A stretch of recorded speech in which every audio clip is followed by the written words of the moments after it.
यस्मिन् देशे न सम्मानो न वृत्तिर्न च बान्धवाः न च vidyaagamoऽप्यस्ति वासं तत्र न कारयेत्.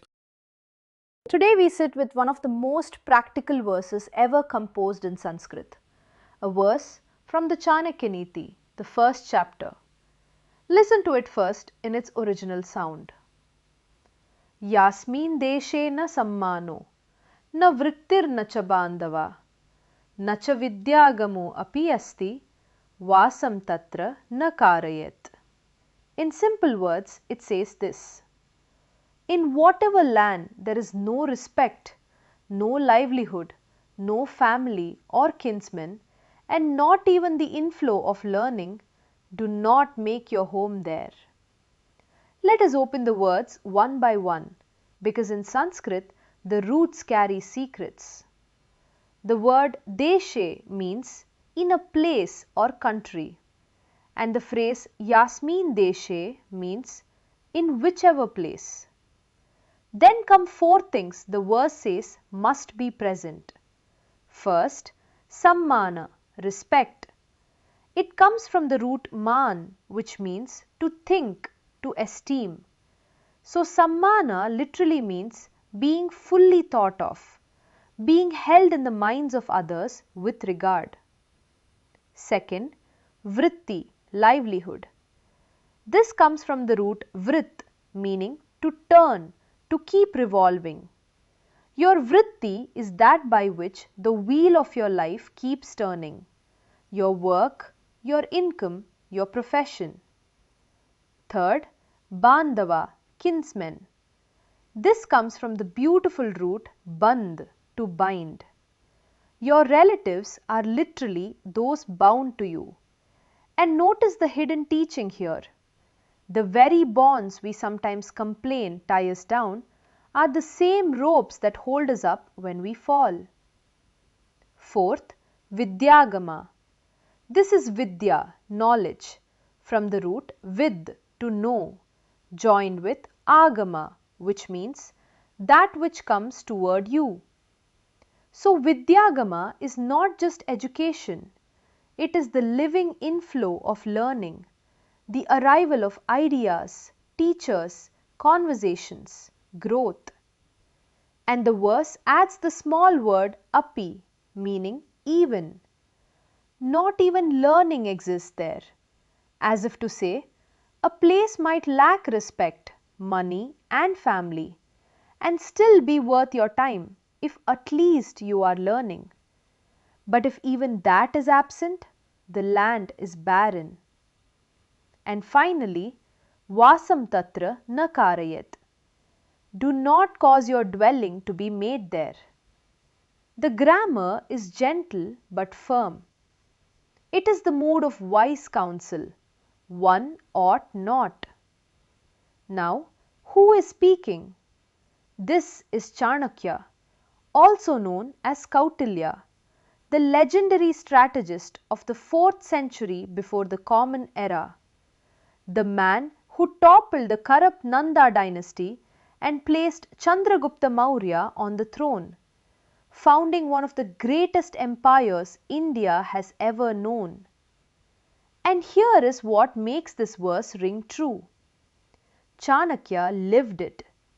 He was insulted in the royal court of Pataliputra, and instead of shrinking there, he walked away. And he built his strength in Takshashila, one of the great universities of the ancient world, a place overflowing with vidyaagama. From there, he changed history. This verse is not theory. It is autobiography compressed into 2 lines. What is the deeper meaning? Notice that these 4 things are the 4 dimensions of a full human life. Respect is your social and psychological ground. Livelihood is your material ground. Kinsmen are your relational ground. And learning is your growth.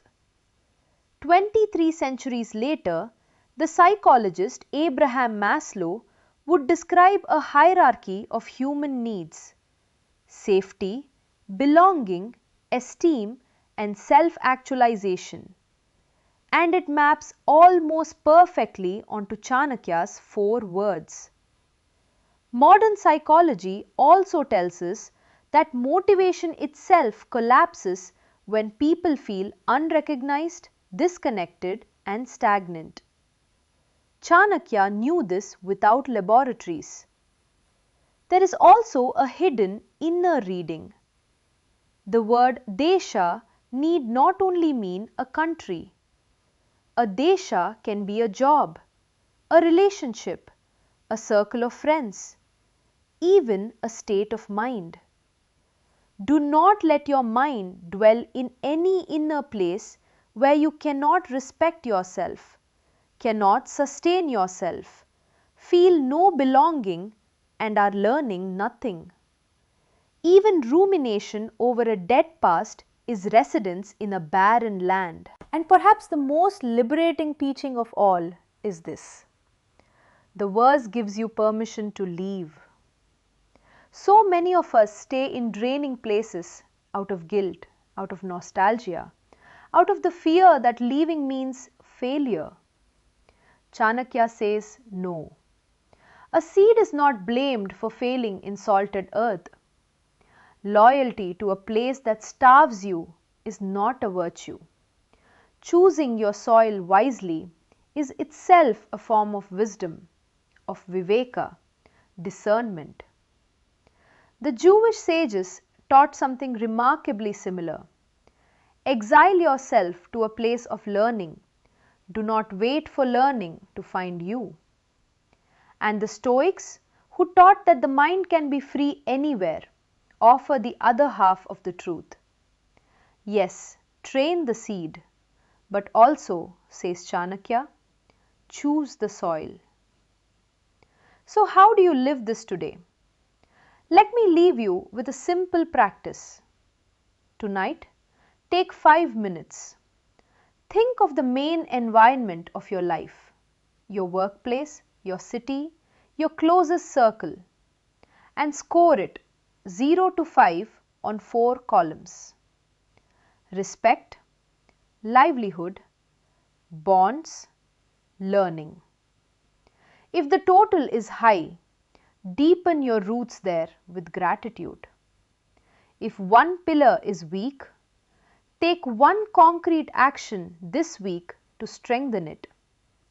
And if the score is low and has been low for years with no sign of change, then begin calmly and strategically, the way Chanakya would, to plan your move toward better ground.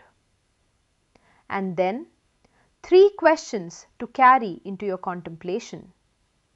First, which of the 4 pillars is weakest in my life right now?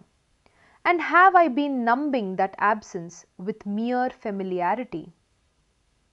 Second, where am I staying only because leaving feels like failure? Third, and turn the mirror around. Am I myself a good desha for others? Do people find respect, support, belonging and growth in my presence? Before every major commitment from now on, run the 4-word checklist silently. Sammaana, vritti, baandhavaah, vidyaagama. Respect, livelihood, belonging, learning. Where all 4 flow, plant yourself deeply. Where none exist, honor yourself enough to walk on. That is the wisdom of Chanakya. May it serve you well. यस्मिन् देशे न सम्मानो न वृत्तिर्न च बान्धवाः न च विद्यागमोऽप्यस्ति वासं तत्र न कारयेत्